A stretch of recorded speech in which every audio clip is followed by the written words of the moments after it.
everyone, it's Shell from Scrap Secrets and welcome back to my channel. Today is day 4 in the Countdown to Christmas series of 2021 and we're going to be making this interactive card using some Lawn Fawn and some Hero Arts products. So the first thing that I did was I picked 3 different stamp sets to go along with this Peekaboo die that I have.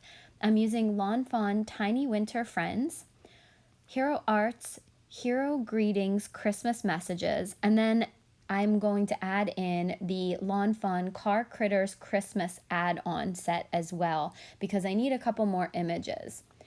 I lined up this die in my MISTI and I'm lining it up onto a piece of Canson XL watercolor paper because I'm going to be doing some watercoloring with some Inktense watercolor pencils. I picked off the images from the Lawn Fawn Tiny Winter Friends set first and filled them in some spots. I'm not going to show you everything because it did take me a little while to go through all of this because some of the boxes are really small and I couldn't figure out what to put in there. Oh, you'll see me put a couple of the Lawn Fawn in there and then I move on to the Hero Arts Hero Greetings Christmas Messages, and that's from last year. This one from Lawn Fawn is new for this year. I actually just got it in the mail today. And the Hero Arts one is from last year. At least I got it last year. It could be a little bit older than that. But I'm just going through and filling up these spaces with images and some sayings. Before I finish, I'm actually going through and I'm going to mark the spots where the die is on the edges because at first I was thinking I need to cut this out, but I don't. I need to cut a cover piece to go over top of this, which you'll see in a couple minutes. But what I did, I'm glad that I did these markings because I did cut my paper down so that I could make sure that it fit behind the piece that I'm going to eventually cut out from the cover plate. So just adding some messages from that Hero Art stamp set. There's also a couple little images in there which are really cute, like that cup, and there's a couple of snowflakes. So I'm almost done and I needed two more images and they're awkward shapes. So I thought it would be so cute to pick the antlers out from that Lawn Fawn Car Critters Christmas add-on stamp set that I have. So how cute is that? It's just 2 little antlers hanging out. So hopefully that's what it looks like when it's stamped and colored in. Now I'm just making sure everything is in place, putting the door down on my MISTI to take up all those stamps. Now some of the stamps are larger than the openings. They will stamp fine, but just because that's the back of it, you don't see the full opening. I did not, so some of them were hard to pick up. Now when you do this, if you're going to use the die as a guide, make sure that you put it face down, as well as checking to see which way the doors open, because as you'll see in a couple minutes, I made a major mistake. The doors were supposed to open up and they ended up opening down, which is not a huge deal. I mean, you can do it to the side, you can do it in whatever way you want.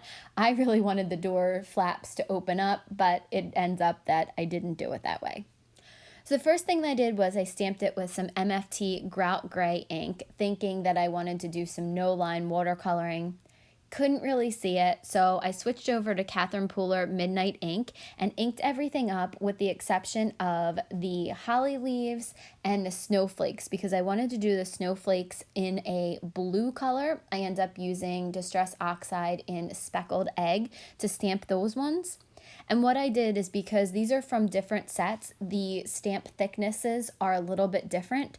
So I stamped down as much as I could and then I concentrated on row by row. Made sure all of those stamps stamped and then pulled them off and then started on the next row.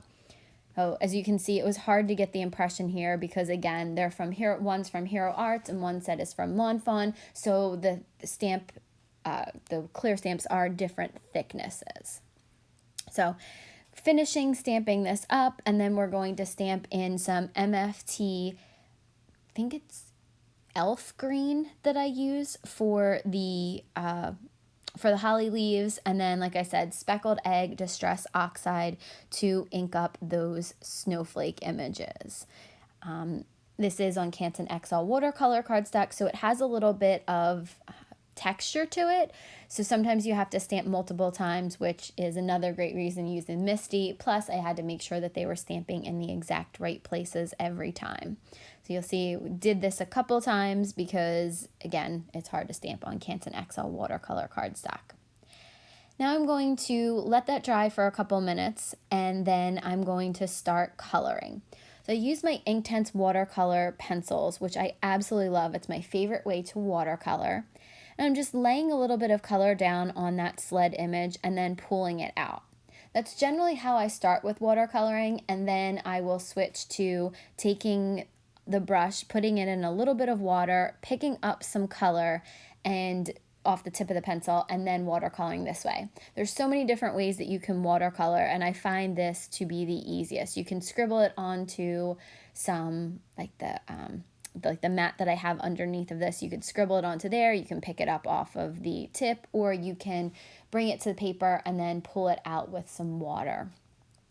I generally use 2 of those 3 techniques. I don't generally scribble it out on anything.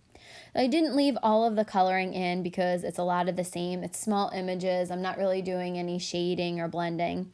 So here is the final piece, and here you see I am showing you the pattern paper that we're going to use. So I cut out the cover plate die, the peekaboo die, from the pattern paper, and I'm just folding all of the doors back. And then this is when I realized that this is a mistake. It's not symmetrical, so you can't turn it the other way, but so the flaps will fold down instead of opening up. Not a huge deal. So you want to make sure that you open all of the doors, that they all come off on the 3 sides to make sure that, nothing was missed in the die cutting procedure, and just kind of fold them back and forth a couple of times just to get them used to being open and closed. Now I'm using my Honeybee precision glue to go on the back of this front panel so that I can glue it down to the watercolor piece. Just making sure that you get in between all of the boxes, because those windows or doors or whatever you want to call them are going to be open and shut by the people who are looking at the card. So you want to make sure there's good adhesion to any place that is to be glued to that background piece. So I'm closing all the doors, and then you're going to see opening them now, and then I'm going to close them and run my hands over all of it to make sure that to burnish that glue down. So you can see all of the images and the sentiments all colored in on this background piece. Then I took a piece of cardstock which measures 8.5 by 5.5 and scored it at 4.25 to make an A2 size card. Put more of that Honeybee glue on the back of it and then glued it down.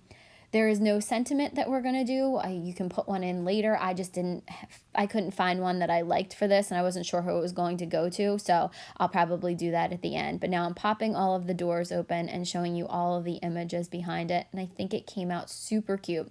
Let me know what you guys think in the comments, and I will see you guys again real soon for day 5 of the Countdown to Christmas card series for 2021. Bye!